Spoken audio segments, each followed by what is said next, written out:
Hola, hola, saludos, bienvenida, bienvenidos. Soy Ismael Cala desde Asunción.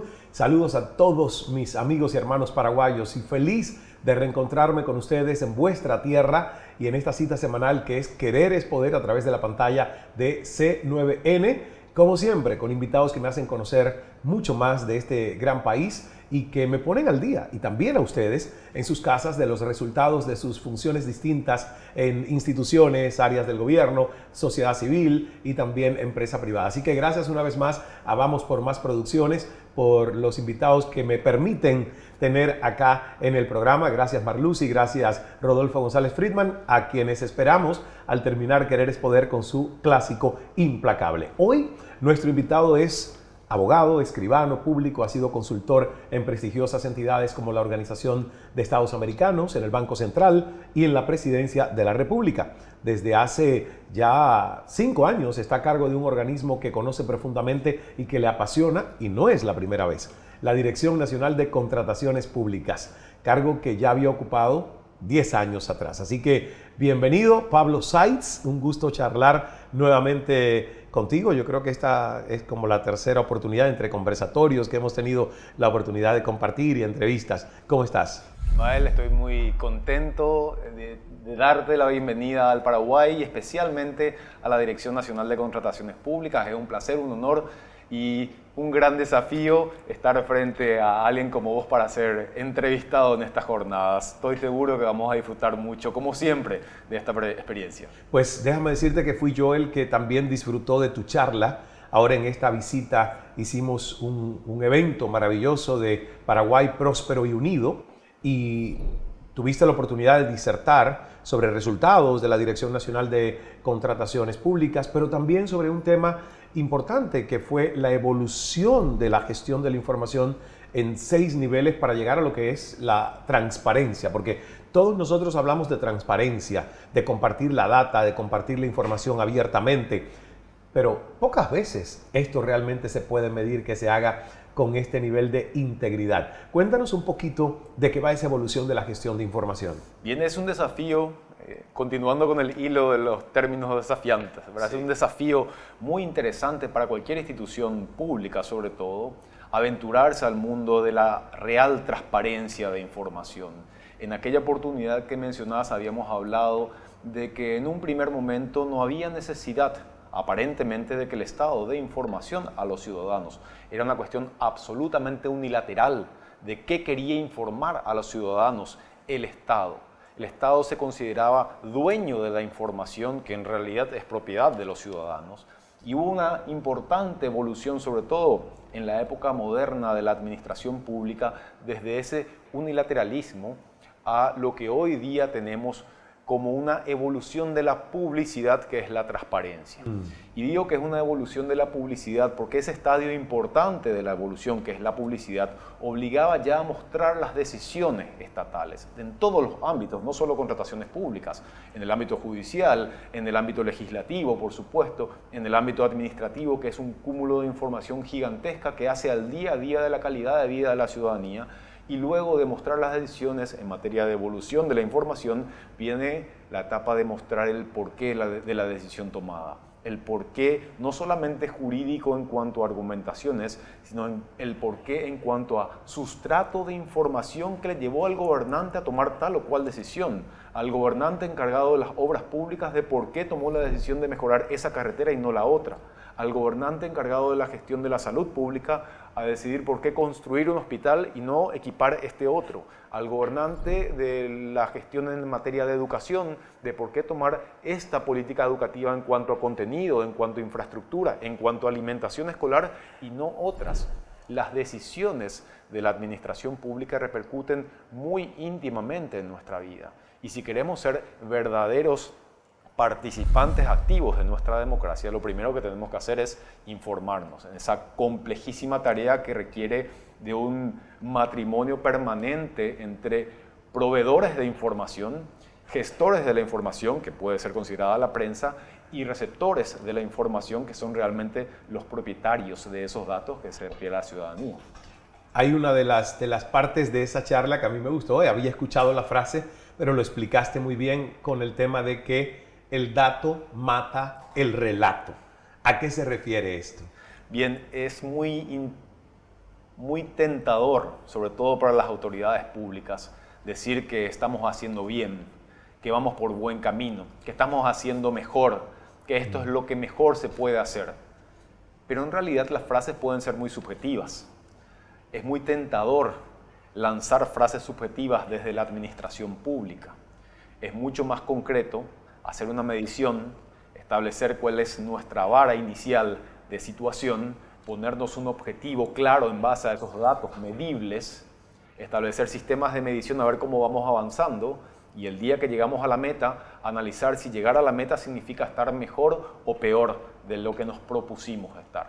Todo eso está hecho o construido en base a la cultura del dato, de la información pública. Entonces, por eso decía que el dato mata al relato. Podemos armar hermosas historias de cómo la gestión pública pudo beneficiar a una persona, a una familia, y pueden ser efectivamente muy positivas, pero en esa historia no puede acabarse la explicación de las decisiones de la administración pública. Por eso es que decimos que el dato mata el relato. Claro. No necesariamente tiene que eliminarlo. El discurso político tiene que dar esperanza al pueblo, eso es categórico. Y en eso yo no me meto porque no soy del ámbito político. Hay excelentes políticos que pueden entregar la esperanza en base a la gestión administrativa, dar esperanza, mejor dicho, en base a la gestión administrativa. Pero sería mucho más positivo que esa esperanza entregada en el discurso político esté sustentada en datos y no solamente en historias aisladas que estén armadas para vender información y no proveer información. Y de hecho, el dato mata el relato en tu oficina, porque yo veo 4 pantallas, la cámara de Mauricio las está mostrando, donde lo que aparece aquí no son relatos, es data, son datos. Esas pantallas que te indican a ti, Pablo, ¿las miras constantemente?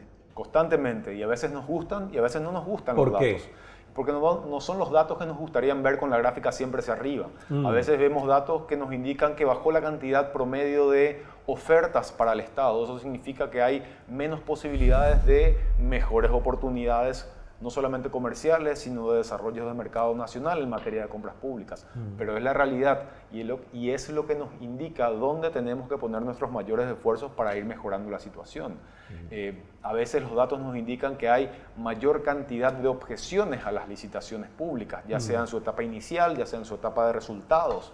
Ese es un dato que necesita de un segundo análisis para saber qué significa esa información. ¿Significa que hay más confianza en nosotros para que analicemos las objeciones o hay mayores problemas y por eso hay mayor cantidad de objeciones? El análisis de la data conlleva también a reformar las capacidades de reacción de las instituciones y conlleva una necesidad muy grande relacionada a la reforma del Estado, que es dejar de tener la excusa del volumen de trabajo. Aquí tenemos pantallas que muestran 11.000 procesos de contratación pública al año por un valor superior a los 3.000 millones de dólares. Muy interesante. Eso significa que pueden haber pequeñas fluctuaciones o brechas donde puedan pasar irregularidades que eventualmente pueden ser detectadas, eventualmente no. Pero cuando la tecnología nos vaya pasando mejores datos, nos vaya indicando dónde pueden estar las irregularidades, también se disminuye el nivel de tolerancia de la ciudadanía respecto a la inmediatez de la reacción de las instituciones públicas. En la medida que la tecnología avanza y es adoptada por las instituciones públicas, debe crearse automáticamente la reforma de las reacciones del sector público a la gestión de información. ¿Cómo puedes responder desde el sector público a la ciudadanía que te dice qué estás haciendo en materia de control de contrataciones públicas si tenés toda la información en tu oficina y no estás reaccionando para hacer esos controles? Hoy día ya no es tolerable decir que tenemos demasiado trabajo, que el volumen de trabajo es muy grande. No.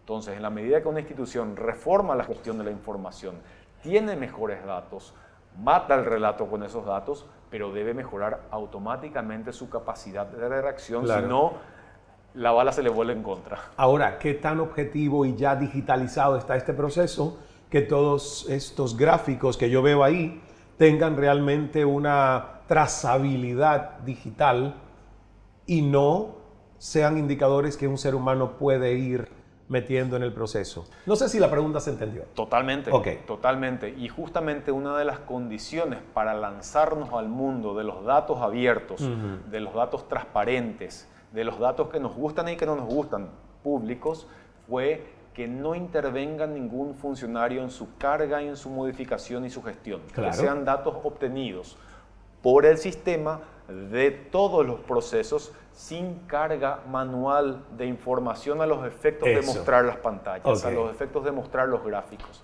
Y lo interesante de este sistema de provisión de información es que lo que podemos ver en pantallas, que coincidentemente las que están atrás son 100% públicas, son accesibles desde el portal web de la Dirección de Contrataciones Públicas, es que representan una manera de exhibirlas gráficamente que nosotros consideramos un tanto amigable, un tanto entendible, pero si así no fuese para el receptor de esta información, tiene la posibilidad de bajar el 100% de la base de datos y crear las gráficas y estudios que el receptor considere necesarios.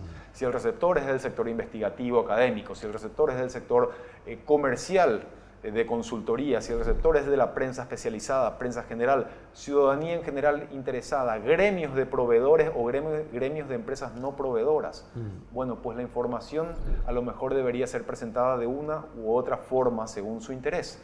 Nosotros no sabemos si la estamos presentando de manera satisfactoria al interés específico de ese destinatario.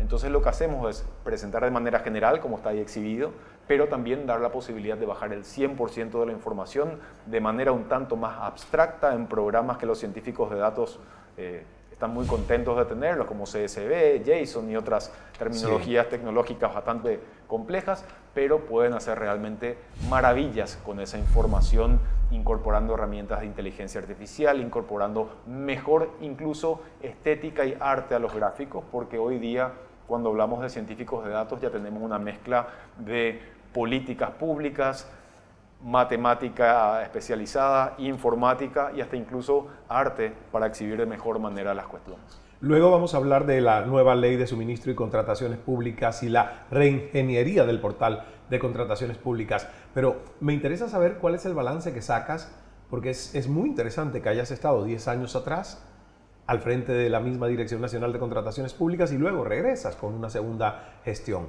¿Qué cambió? ¿Qué sientes que ha cambiado y que ha de hecho mejorado el proceso de esta dirección? Yo creo que esta dirección es un ambiente ideal para las tesis de cambio dinámico. Es permanente el cambio, no solo por la incorporación de tecnología, sino porque la cultura institucional apunta a eso, a no quedarse quietos. Así como decimos lo que no se mide no crece, también decimos que no hay posibilidades de quedarte quieto. O avanzas o vas para atrás. Quedarse quieto no es una opción. Quedarse quieto significa, en referencia a los otros, ir para atrás. Así que está muy incorporado en el funcionariado de la Dirección de Contrataciones Públicas esa cultura del cambio dinámico, de que todo el tiempo tenemos que estar pensando qué se viene, cómo tenemos que adaptarnos a lo que se viene, cuáles son los verdaderos desafíos que tenemos enfrente. No es cambiar por cambiar, es cambiar para mejorar. Entonces, lo interesante es que desde el 2013, que me tocó por primera vez estar al frente de la dirección, en el 2018, la segunda incorporación, y durante estos ya casi 5 años de gestión en esta segunda vuelta, pude observar que se mantiene la cultura del cambio dinámico y se mantiene una línea de trabajo independientemente a quién esté al frente. Cuando en el 2013 accedí al cargo, continuamos proyectos iniciados por administraciones anteriores. Cuando en el 2018 volví a incorporarme al cargo, continuamos también proyectos iniciados en administraciones anteriores y vimos que en el 2014, cuando había dejado el cargo, la otra administración continuó proyectos que nosotros habíamos iniciado. Estamos hablando entonces de una gestión institucionalizada y no personalizada. Claro. Y eso es muy interesante. Y ahora se ve nuevamente una evolución de esa institucionalización de objetivos a través de la emisión de políticas, como por ejemplo son la política de compras sustentables en su nueva versión, la política de uso inteligente de datos, la política de integridad y compliance en compras públicas, que reflejan una intención de toda la Dirección Nacional de Contrataciones Públicas de que se mantengan en el tiempo las gestiones básicas iniciadas y vayan evolucionando a cuestiones operativas ya muy puntuales, insertas en lo específico de esta área que son los procesos de contratación. Vamos a hacer una primera pausa en la conversación, Pablo, y seguiremos contigo, por cierto, en un programa que tendrá 2 partes. Así que hoy estamos escuchando la primera parte de la conversación con Pablo Seitz, director de la Dirección Nacional de Contrataciones Públicas de Paraguay, y el siguiente domingo seguiremos también con otros temas, incluso salpicando algo de tu visión del mundo y tu visión sobre la economía, el liderazgo y tantas otras cosas de las que te escucho hablar y que me gusta aprender también. Así que volvemos en un instante con más de Querer es Poder.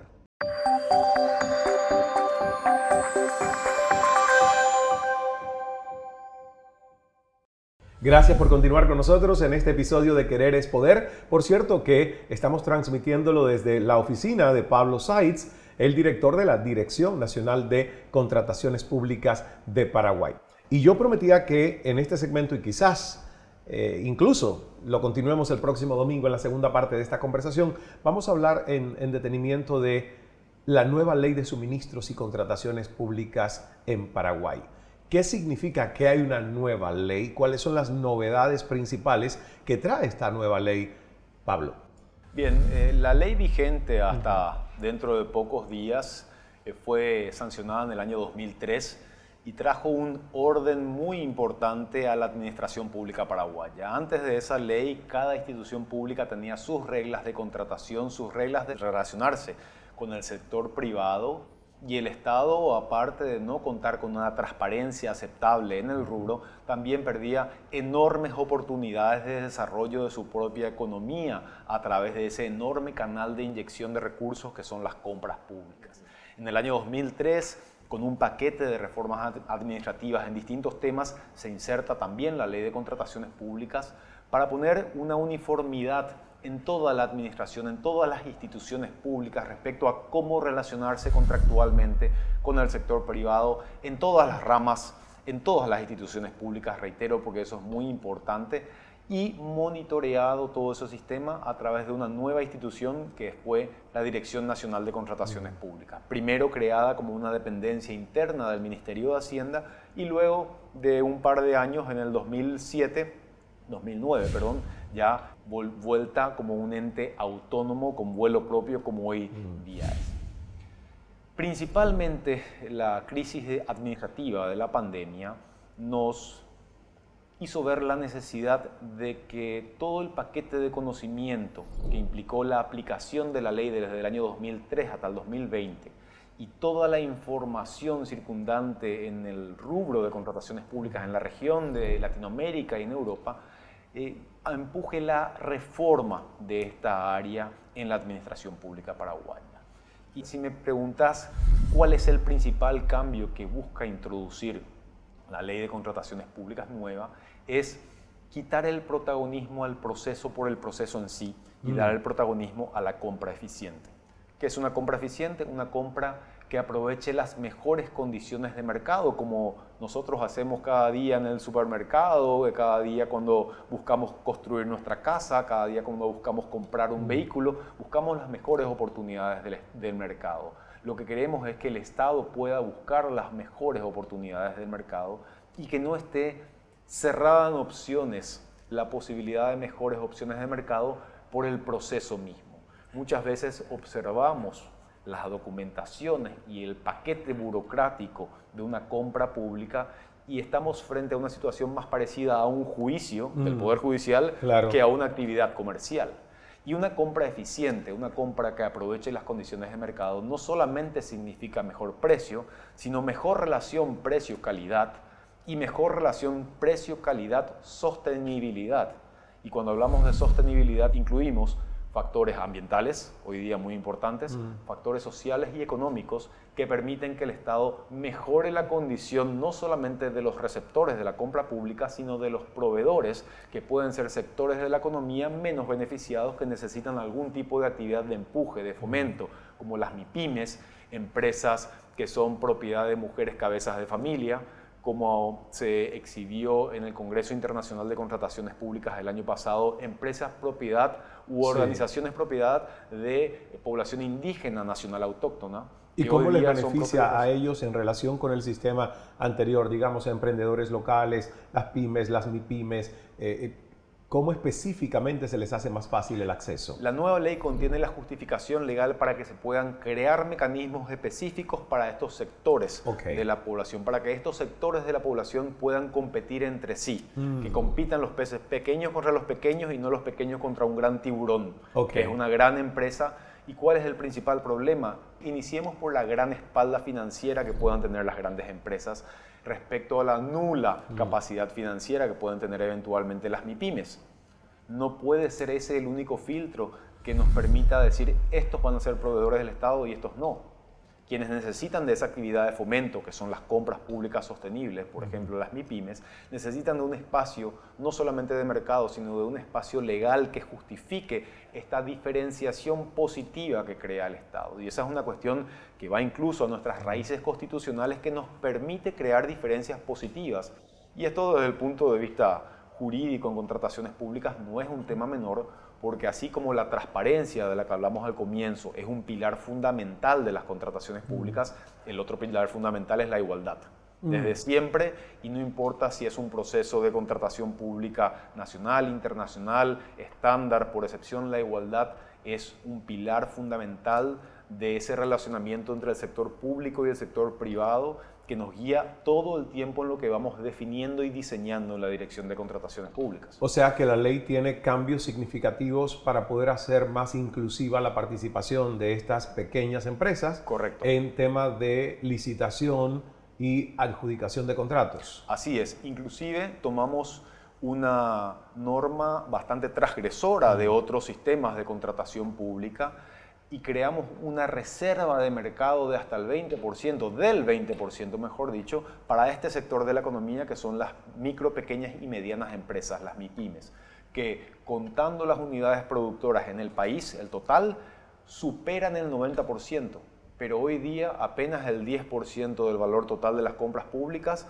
es asignado a las MIPYMES. La ley busca revertir esa ecuación, duplica la apuesta a las MIPYMES al 20% como mínimo, y nos lanza a nosotros, los operadores de la ley, el gran desafío de conseguir que pueda ser macheada esa necesidad estatal con capacidad de provisión de las micro, pequeñas y medianas empresas. Entonces, hay un gran desafío para todo el mercado, no solamente para todos los operadores de la ley, en buscar oportunidades de negocio, en crear oportunidades de negocio, en hacer que todo esto funcione, y que todo esto funcione dentro de un mercado con reglas bastante especiales, que es el mercado de las compras públicas. A ver si entendí bien. En Paraguay, el Producto Interno Bruto, digamos, la economía del país, mayoritariamente depende de empresas pequeñas y medianas y no de los grandes conglomerados, ¿o cómo es esa relación? Digo, para ver la participación que tienen en la producción del país y lo desbalanceado que a lo mejor ha estado hasta ahora el acceso que tenían a licitaciones y contratos públicos. Correcto. El dato mata el relato y no quiero pifiar en ningún solo número en materia de datos económicos, pero sí te puedo comentar con precisión que más del 90% de las unidades productoras del país son MIPYMES. Más del 90%. Más del 90% de las unidades productoras. Si uno suma todo esto en el país económico, es un gran porcentaje. Seguro que sí. Y por sobre todas las cosas es importante analizar la capacidad de dispersión de las inyecciones de dinero en el mercado que tienen las MIPYMES, la capacidad de hacer llegar al bolsillo de la gente el dinero que tienen las MIPYMES. Y eso es muy importante porque repercute directamente en una serie de mediciones de capacidad de adquisición y compañía de los habitantes de nuestro país, que permiten sentir inmediatamente la inyección de dinero a través de las compras públicas. Y eso es muy importante. Siempre miramos a grandes sectores como el de la construcción y las grandes obras públicas como los canales ideales de inyección de inversión pública para que haya una dispersión, un riego de ese dinero invertido por el sector público. Pero con esta posibilidad que nos da la ley, lo hacemos de manera más directa todavía. Entonces, no tenemos que acudir a la figura de que una empresa grande subcontrate a una empresa mediana para que subcontrate a una empresa pequeña y que ahí llegue directamente el dinero al bolsillo de la gente. No, el Estado ya puede relacionarse con esta nueva ley a través de mecanismos creados para el tamaño de estas empresas, de procesos no tan burocráticos creados para el tamaño de estas empresas y que puedan participar directamente sin mayores trabas y teniendo en cuenta incluso posibilidades de pago más rápido, porque no es lo mismo hacerle esperar a una gran empresa 60 días para el pago que hacerle esperar a una micro, pequeña o mediana empresa 60, 90 o 120 días para el pago. Eso puede ser, increíblemente, ese contrato puede significar la quiebra de la micro, pequeña o mediana empresa. Entonces, el desafío sigue ampliándose a medida que analizamos las implicancias de esta ley. Al comienzo decíamos, machear las necesidades y capacidades de producción, luego insertarlas en el mundo del mercado público. Ahora también tenemos que hablar de atenderlas incluso en los procesos de pago de manera diferenciada para que puedan avanzar e ir creciendo. Entonces este es un interesantísimo campo que incluye no solo a la Dirección de Contrataciones Públicas, sino incluso también a un viceministerio específico, que es el Viceministerio de Micro, Pequeñas y Medianas Empresas del Ministerio de Industria y Comercio. Vamos a hacer una pausa, pero la conversación continúa el próximo domingo a las 20:30 horas. Ya es momento de Implacable con Rodolfo González Friedman a través de esta pantalla de C9N. Soy Ismael Cala, les espero de vuelta el próximo domingo para continuar la conversación junto a Pablo Seitz, el director de la Dirección Nacional de Contrataciones Públicas. Dios es amor, hágase el milagro, el secreto del buen vivir es no dejar de sonreír. Hasta el próximo domingo.